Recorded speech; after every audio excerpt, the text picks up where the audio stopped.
We're back. Hello, everybody. Welcome back to another video. We're going to forget that the last one happened because we've got no idea what happened. But the Cobblers take on Crewe Alexandra on Saturday afternoon. I'm joined by Tim Robinson of the Railwaymen Podcast.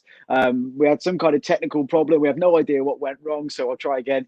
Tim, we're obviously stuck in lockdown at the minute. How are you doing? How are you getting on? Yeah, not too bad, Matt. Thanks for having me on. I'm glad lockdown's coming to an end. It's been a bit of a tough year, I think, for everyone. Yeah, I definitely completely agree. Can't wait to get back into stadiums as well, which is obviously part of the plan, which very cleverly doesn't include the EFL, does it? I think that's quite clever, just having the Premier League teams rather than all the EFL teams, but that's fair enough. Before we get going, thank you to everyone who is watching, everyone who's tuning in live, and to anyone who's watching this back as a video. If you can make sure you could hit the thumbs up button, that would be awesome. If you've never seen my face on your screen before, you're a Crewe Alexandra fan, feel free to subscribe to the channel. So Tim, obviously you're probably the best performing side at the moment from the League Two sides that were promoted with us last year. How did it feel getting promoted under the PPG? And obviously you were top of the league at the time. No disrespect to Crewe, but I feel that as though most people thought Swindon were going to go on to win the league just because of how dominant they were throughout the season. But how did it feel? Do you think you should have won the title, or do you think second was where you belonged? I was very confident that we would have gone on to win the title. Swindon seemed to be just kind of faltering as we were coming into our stride towards the end there. But I mean, I can't really argue with the way it worked out or the decision. I know some teams had an issue with it. Obviously, Tranmere in League One weren't happy, although they kept it quiet and didn't moan too much. But it was just such an awful way to go up, really. I mean, I think it was probably a little bit better for you guys coming up through the playoffs. For certainly for us and Swindon, who kind of we were expecting a big end of season promotion party. It was finding out through a text alert or a Twitter message on social media from the EFL that you promoted is, I think at the time I walked around the park and had one beer with my brother as celebration. And, it was it's just not a way to go up. So it's great to be in League One. But as you say, again, some of the amazing away days we'd have had to Sunderland and places like that, we've missed out on. So I think the sooner we get to the end of this season and into a new one, the better, really. Yeah, I think it was definitely different for the two of us. I think you ended up with a trophy, didn't you, for second place, which I don't think is something that normally happens. Was that right? I don't know, to be honest. We did have a kind of a sort of promotion party that was recorded by the club, and it was all the players getting medals, and they seemed to be celebrating in the gymnasium, and it was all a bit strange. I think there was some sort of award. I'm not sure whether it was a trophy or a cup or a plate or a shield. But yeah, it's not the way to win any silverware, really. Yeah, I think as well, the other thing about last season is we were set to play you, I think, on my birthday, actually. So that was kind of being hyped up. 30th of April, was it? Was that? I think it was the 2nd of April, something like that. Yeah. So that was kind of hyped up to being our kind of big birthday day out, away at Crewe, promotion candidates if we'd have kind of carried on, although we started dropping off a little bit before the end of the season. And then obviously we got into the playoffs, and the way we went up, I think, was just really special considering under the circumstances we were in as well. Everyone was kind of down in the dumps after kind of the couple of months we've had, and then we just had this massive high first with the Cheltenham comeback, and then with the actual 4-0 battering of Exeter in the playoff final. I want to talk about this season, though, obviously, because we are playing you now in League One. How has your season been so far? Because I always try and go and look through kind of standout results whenever I speak to an opposition fan. And there wasn't really any. You beat Peterborough, that lot we don't like down the road, and you've drawn to Sunderland 2-2. But apart from that, I couldn't really see anything that kind of stood out against the big clubs. It seems you're just kind of doing what you need to do to maintain League One status. Yeah, I mean, certainly the win against Peterborough and maybe the win away at Oxford were probably our best performances of the season. we've done the double over Doncaster as well, which I mean that's probably a standout. Although I would say they were probably kind of quite weakened guises of Doncaster teams. I think that both times they had players missing. But I think you're right. On the whole, we've done what we needed to do. We've been beaten by most of the strongest teams in the division, and we've beaten most of the weaker sides. So it's been a decent season. It's been one where I think expectations ranged from possibly getting in the playoffs to we should stay up, but no more than that. So finding ourselves in mid-table with the season petering out a little bit now is no real surprise, I guess. You're in 15th at the minute, obviously.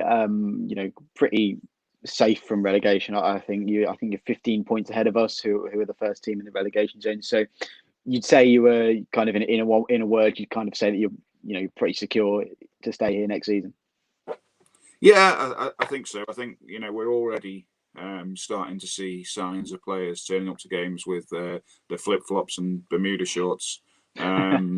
So yeah, I think we're 7 points off the playoffs, but that's looking miles away. And as you say, I think we're 15 points off relegation. So with 10 games to go or whatever it is, we're not realistically going to threaten either end of the table. And I think internally we're probably starting to look now at what our team and our squad's going to look like next season. And I think we'll start to see first choice players this season, but who probably won't be here next season, sitting in the stands rather than being on the pitch for some of the remaining fixtures. I think nice to hear that one team's building towards next season. It's not something we often get down here at Northampton.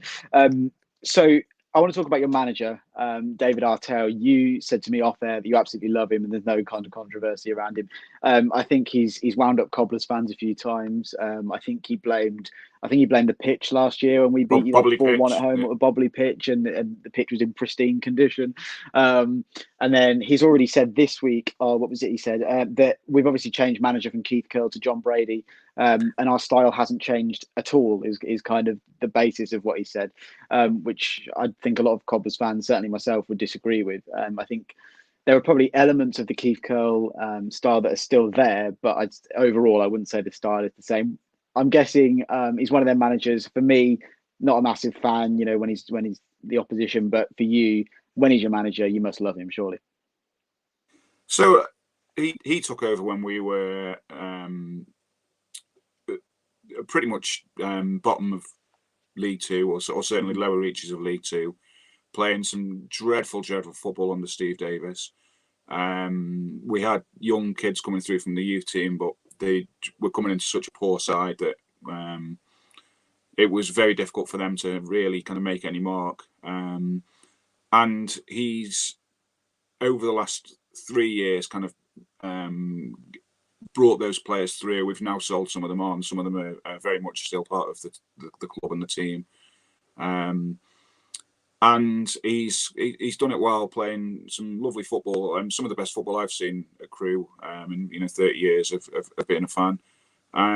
All the while, he's maintained the same sort of passion that the fans have for the team and the club. His standards that he demands are very high, which is what you want to see as fans. Now, I do accept that he has a knack of saying things that might potentially be perceived as being slightly antagonistic from opposition fans. He certainly has a way of winding up Port Vale fans. Our friends down the road, I think he's referred to them as uneducated in the past, which they don't let him forget. Port Vale, don't worry. Yeah, Port Vale, who cares? And yeah, I mean, look, I'm sure Dave Artell knows full well that you've gone from 3 at the back to a back 4, and that you're playing through the midfield more, and that you've brought in a couple of wingers, and that you're playing some lovely stuff. He knows that. He's just trying to wind you up. And yeah, is it a bit naughty? Yeah, of course it is. But I wouldn't take it to heart, really. I think it's why we love football, isn't it? I think with our side last year, we had quite a few shithouses in our team, especially with Charlie Good, Alan McCormack, and the big teams seem to Scott do Wharton, that. I remember from exactly. your place. So yeah, the big teams kind of were doing that to us again, at the start of this season, and we're kind of what comes around goes around sort of thing. So I think we can kind of accept it from that point of view. The other thing I wanted to talk about was your academy. Crewe seem to be known for bringing these young players through and then selling them off for big money. I think Perry and G was your most recent example. Is that a model that you like, or is it something you'd rather they actually stayed there rather than going away and getting these big contracts elsewhere, not necessarily playing all the time as well? Well, I mean, I would say that Crewe fans look on players that have played for Crewe and moved on to bigger and better and brighter things, and there's dozens of them that you could list with a great pride. We like seeing Ashley Westwood playing in the Premier League, or Nick Powell and players like that, and going back further, Dean Ashton, Seth Johnson, Danny Murphy. The fact that they made their debuts as 16, 17, 18-year-olds at Crewe, and we saw them play 50 or 100 games for us before they signed for a bigger club. And then, they go on to play for England or other countries. It's wonderful to see. Of course, we'd like to see those players stay and play for Crewe and hopefully take us up the league. But realistically, it's not going to happen, especially with the ones that are obviously a division or so better than their teammates. The players that come through the Crewe Academy are paid absolute peanuts. So most of them could go to League Two clubs and earn more money. And actually, the lower leagues are absolutely scattered with other Crewe players that haven't quite made the grade and gone to play in the Championship or the Premier League, and have found their feet at other lower league clubs. And it's great to see those guys make a career for themselves as well. The reality is that the way the club's structured and the way it's modelled, it saves the club money in terms of their first team budget by 2/3 of it being academy kids, because their wages are a hell of a lot lower than players that they would bring in from elsewhere. But the reality is that those players will move on. It's inevitable, or at least a large chunk of them will. And there's always a kind of peak and trough. You get 3 or 4 or 5 kids that come through, and they're not ready to play in our first team, but they have to, because that's the way the club works. Yeah. And as they develop, they become experienced, and then some of them or all of them will move on, which will leave our team all the poorer for it. And then the next kind of batch will step into their shoes, and hopefully fill the void from them leaving. You'll probably see either Rio Adebisi or Travis Johnson, or both, play fullback for us. They're both 20-year-olds who have sort of played a handful of games between them, that have come through the academy, and are going to be the next Perry NG, or the next Harry Pickering, who's also moved on in the window to Blackburn, but is back with us on loan till the end of the season. Yeah, I think Crewe is definitely something that we could kind of look up to as well. I mean, we spoke to a Doncaster fan last week, and we were kind of saying a sustainable League One team is also something we want to be. But bringing through youth players and doing that sustainably and consistently as well is something that you want to do. And I know that there's going to be a youth player that's leaving Cobblers this week that hasn't been announced yet, but I know he's feeling frustrated about the way he's kind of not been given a chance. And I think, it's all very good bringing out these young players, but most of ours either seem to leave and go to non-league, and we never hear of them again after 5 first-team appearances or something. And I think the Cobblers, at the minute, seem to try and paint the youth academy in this wonderful thing. We've had 200 appearances over the last 5 seasons from youth players, or some kind of statistic that makes them look good. But realistically, most of them have all been from one player, and that's Sean McWilliams. So I think the academy and players getting into the first team is something that needs to be looked at here, because Sean McWilliams seems to be the only one that's established himself. Talking about Crewe then, there is one man who used to play for us that is now with you, and that's Dan Powell. I looked at your lineup for your last game, which I believe was against Burton, and he wasn't in the squad. Is he injured, or has he moved on? And your website is just out of date. How is Dan Powell doing at Crewe? It's been a bit of a strange season for him. He did very well last year, mainly playing on the right wing, and with Charlie Kirk on the other side. And I think Powell would prefer to play on the left, but Charlie Kirk got that position absolutely nailed down. So he was mainly used on the right. The issue he's had this season is that Owen Dale, another academy graduate, has come in, and he's been, I think he was Player of the Year Player of the Month in League One in December, and he's been very consistent. He scored a lot of goals, and his general level of play has really improved this season. So Powell, partly because of that, and partly because he's had a number of injuries, has really struggled to hold down a place. A couple of times when he has started, he's looked absolutely superb. A couple of times when he's come on, he's looked very good as well. I think he is fully fit now. And to be honest, it wouldn't surprise me to see him start. We probably had a worst performance and result of the season with what you would say is on paper our strongest team, or at least strongest team of the players that are fit and available, against Burton on Saturday. And it wouldn't surprise me to see a number of changes, including Dan Powell, after that shocker. Yeah, I think we were surprised to see him leave, although he was very inconsistent for us and was injury prone. I remember we played Oxford away, and he had a fantastic, the best half an hour I've ever seen him have in a club shirt, and then he pulled his hamstring, and that was him out kind of for the next few months. So yeah, he was very inconsistent, but I was kind of surprised to see him go to Crewe, kind of a club that are kind of on the same level as us. I thought maybe he would either go down a little bit further. Let's talk about the reverse fixture. Before we do that, I just want to say thank you to all of our viewers that are here watching us. And then along the bottom there, you can see our Patreon supporters as well. We've got Luke NTFC, Jason Rodhouse, Adam Page, Mike Fuller, and Daniel Wiseman. So thank you very much to you five for supporting us on Patreon. If you'd like to do that, you can have a look at the link in the description and sign up there. So the reverse fixture, obviously that was back in November, October, December. It was December, wasn't it? I think the reverse fixture. What did you make of the Cobblers in that game? Obviously, we got that early goal through Ricky Holmes, who is no longer with us, and then we kind of just sat back for the rest of the game. So, what did you make of us in that reverse fixture? The interesting thing about that fixture for me was it's the only live game I've seen in 12 months. Yeah. Or at least Crewe anyway. That was one of the games where we had fans in the ground. There were 2,000 of us roaring Crewe on. And yeah, you've hit the nail on the head. You scored early, Ricky Holmes, a nice little poacher's goal. And I think you were happy with that. I think if you'd have left with 1-0, Keith Curl would have been extremely happy.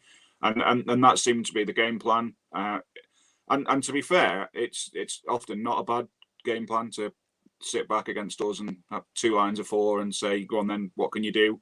And more often than not, we won't be able to break a team down because we try and pass through the lines and don't really have a lot of success generally with balls into the box or long shots. So if you can block the little pretty 1-2s on the edge of the area, you'll go a long way to stopping us. But this time we did break through. Owen Dale got a goal from the right wing, and then I think you had a player sent off fairly late on. And from that point onwards, it was one-way traffic, and it was just a question from that point, really. I thought of whether Crewe would get a late winner or whether we'd run out of time and it finishes a draw. And yeah, Ryan Winsell popped up with a goal late on for us. I think it was deep into injury time, and great celebrations from the 2,000 in the ground. Yeah, I remember listening to it on the radio. I think it was one of the games I didn't pay for to watch. I listened to it on the radio, and I just remember there is absolutely no way that we're getting out of here alive. I remember the commentator saying if we get a point here, it'll be absolute daylight robbery. Talking about the Crewe team itself, then, who are moving on to Saturday? Who are the men that we should be keeping an eye on? I've got down Dan Powell, who obviously we don't know whether he's going to be in or not. Charlie Kirk as well is probably one of the obvious ones. I've also got Mikael Mandron as well and Chris Porter. So those couple and anyone else that we should be looking out for on Saturday afternoon. So yeah, the fullbacks are probably where we get most of our joy from. We tend to get our fullbacks well forward and try and double up out wide using our wingers. It's with Perry NG having moved to Cardiff, it's likely to be either Rio Adebisi or Travis Johnson on the right hand side, and I think he'll probably be trying to link up with Dan Powell on the right wing, or maybe Owen Dale. It'll probably be one of those two. And on the left-hand side, Harry Pickering, who's he's been signed by Blackburn Rovers. They signed him from us for $500,000. I think it goes up to $1 million, depending on future success. But they've loaned him back to us for the end of the season. I think his form's dipped off a little bit, but up until the January signing for Blackburn, he was probably one of the best fullbacks in this division. Loves going forward, great left foot, links up brilliantly with Charlie Kirk on the left, and takes free kicks, takes corners, scores a fair few goals for a fullback. If he had maybe a yard more pace, he'd be absolutely top level. So it's worth keeping an eye on both fullbacks. And yeah, Mika Mandron, he's our main central striker, target man. Most moves go through him. We expect him to hold the ball up and bring the wingers and the midfielders into play. And then just lastly, you'll want to keep an eye on Tommy Lowry. Crewe fans call him Mini Esther. He's about 5'4", about 6 stone, ringing wet, and he for most games he gets on the ball and tries to make us tick from midfield. Last couple from me then. What kind of game are you expecting on Saturday afternoon, without a prediction just yet? Because I think this is going to be a really interesting one, because the teams we've played against in the recent weeks, Charlton, your Portsmouth, well, at the time, they all had something to play for, and they were all going for promotion. You guys, like we mentioned earlier, are well clear of relegation, probably won't be challenging for promotion. So it's a bit of every game is probably a bit of a dead rubber for you, unless you lose them all and get into the relegation fight. So what kind of game are you expecting on Saturday afternoon? It really depends on how bobbly the pitch is. It's not been good this season. We seem to have trained on it for most of the season, so I think it's looking better now. The weather's getting a bit better. Yeah, I really, to be honest, Matt, I don't know. I know John Brady's moved away from Keith Curle's more rudimentary style of football, which when we came to your place last season, I knew we were going to get beat. I knew exactly what was going to happen, and you scored from a couple of set pieces and a couple of crosses, and fair play. It was great. I've not seen enough of John Brady's team to know exactly what to expect from you guys. I'm quite looking forward to seeing the guy in the middle of midfield who scored a couple for you lately. Is it Watson? Ryan Watson. I've not seen a lot of him. I've heard good things, so I'm looking forward to that. I think a lot depends on how we play. We've been pretty poor on the road generally, and our last outing, as I say, there was serious signs that we were on the beach. So there's every chance that you could turn us over. Knowing Dave Artell, he will be demanding a rebound, some sort of reaction from what I imagine was teacups being thrown around in the dressing room after Saturday's final whistle. So we could come out and score a couple of goals early on if there's a response. A lot depends on the team that's picked as well. He may decide to make a number of changes after a really, really awful game and really awful performance. So it's very difficult to predict exactly what sort of game we'll get. I'm certainly not confident. I'm never confident going to your place. And look, your home record's amazing. And in recent weeks, I've seen you beat Pompey. That was a massive surprise to me. And I think that was probably one of the last straws for the Pompey manager as well, Kenny Jackett. And you beat Plymouth as well, and they're no mugs. So, yeah. I wouldn't be confident at all. I don't really know what type of game we'll get, but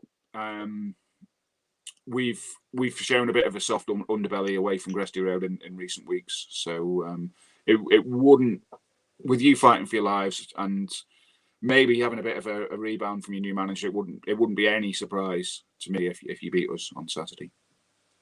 Sounds good. I think it's interesting that I speak to kind of a lot of League One fans before games, and I also go on and speak to other League One fans on their podcast, YouTube channels, and whatever.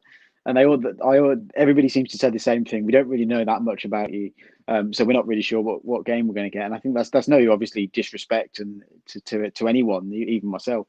I think just in League One, you obviously don't get that same kind of coverage as in the Premier League. And if you watch two Premier League teams, you kind of know how they're going to play. So it's interesting. Let's have your score prediction then. You obviously say you don't know how it's going to go. I'm going to say that we're going to win. I think you guys, like you said, will be on the beach by now. We're looking forward to being on the beach when you're allowed to be on the beach. I think it's going to be a tight one. I don't think it'll be another Portsmouth where we go, oh my God, we've scored 4 goals in 25 minutes. So I'm going to go for a 1-0 or 2-1, something like that. What about yourself? I'm gonna look. I was on the Lincoln vlog last week or the week before, and I confidently predicted a 3-1 away win for Crewe. We got pummeled 3-0, and it was dreadful. So I'm going to try something different this time. I'm going to say Northampton 3, Crewe 1, with the hope that I'm just as wrong on Saturday as I was last time I did one of those predictions. Cool, fair enough. Well, thank you very much for coming on. Obviously, you've got, or you're part of the Railwaymen Podcast. Just tell us about where we can find that, Twitter, where we can listen to it as well. Yeah, so it's on all the normal podcast channels, and you can find us on Twitter. It's at Railwaymen there. Cool. Well, thank you very much to Tim for coming on. It's been a pleasure having you on, despite the technical difficulties, which we still don't know how they happened. Thank you to everybody that's watched this live as well. I've seen the viewers dipping up and down. Thank you to everyone who is watching this back as a video, as most of you do that watch this. If you could hit that thumbs up button. I always do that wrong. I get it on the wrong side every time. If you could hit that thumbs up button for me, that would be fantastic. And if you're a Crewe fan or any other fan, you've never seen my face on your screen before, sorry, but please do hit the subscribe button as well. So once again, thanks very much to Tim for coming on. Make sure to hit a like. Go and check out our partners Fan Hub as well. And until next time, we will see you all later. Bye bye.